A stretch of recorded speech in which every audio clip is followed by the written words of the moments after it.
Kate Middleton et le prince William ont commémoré l'Anzac Day à Londres lundi, au cours duquel leur dignité et leurs paroles respectueuses ont touché les fans. Le duc et la duchesse de Cambridge ont assisté à une cérémonie de dépôt de couronne au cénotaphe suivie d'un service à l'abbaye de Westminster. Cette journée rend hommage aux milliers d'Australiens et de Néo-Zélandais qui ont été perdus lors du débarquement de Gallipoli pendant la Première Guerre mondiale.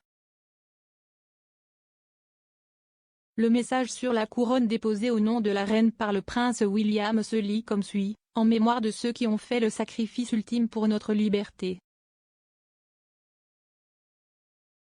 L'utilisateur de Twitter @love4cambridge s'est rendu sur la plateforme de médias sociaux pour féliciter le duc et la duchesse en disant: c'était merveilleux de voir notre duc et notre duchesse rendre hommage à ceux qui sont morts afin que nous puissions avoir la liberté aujourd'hui. Ils ont ajouté: vous aviez tous les deux l'air si digne de remplir vos devoirs envers la couronne, une fois de plus.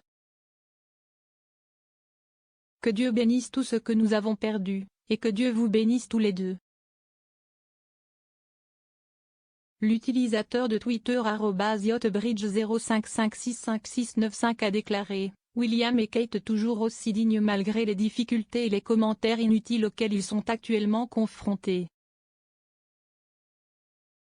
Vous avez beaucoup de soutien, soyez forts et continuez à faire ce que vous faites. Le prince Charles a également publié une déclaration sur Twitter pour commémorer cette journée.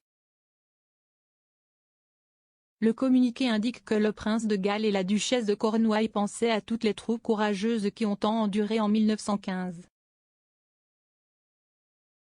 La déclaration faisait allusion à la violence en Ukraine en disant: alors que nous nous arrêtons pour réfléchir au sacrifice du personnel des forces armées de l'Australie et de la Nouvelle-Zélande au cours de 2 guerres mondiales, et dans d'autres conflits et opérations de maintien de la paix, nos pensées seront également avec ces communautés du monde entier qui sont déchirées par la violence et les conflits, et ceux qui se battent pour la liberté face à l'oppression.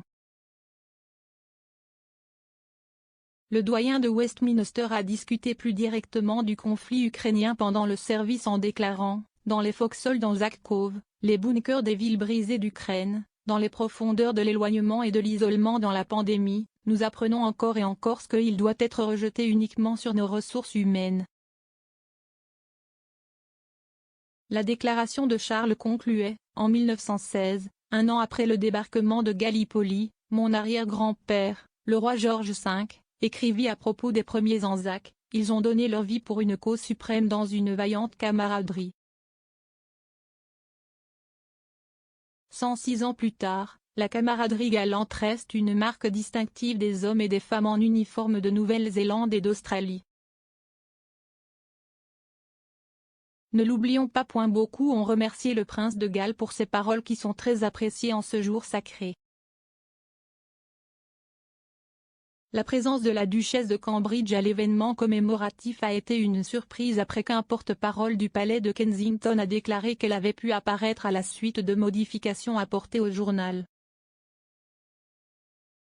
Les fans ont noté que la duchesse avait l'air phénoménal lorsqu'elle est arrivée à l'abbaye de Westminster pour le service de l'Anzac Day. Kate portait la robe manteau crème Alexander McQueen qu'elle portait également pour le baptême de la princesse Charlotte, associée aux boucles d'oreilles Collingwood Pearl de la princesse Diana.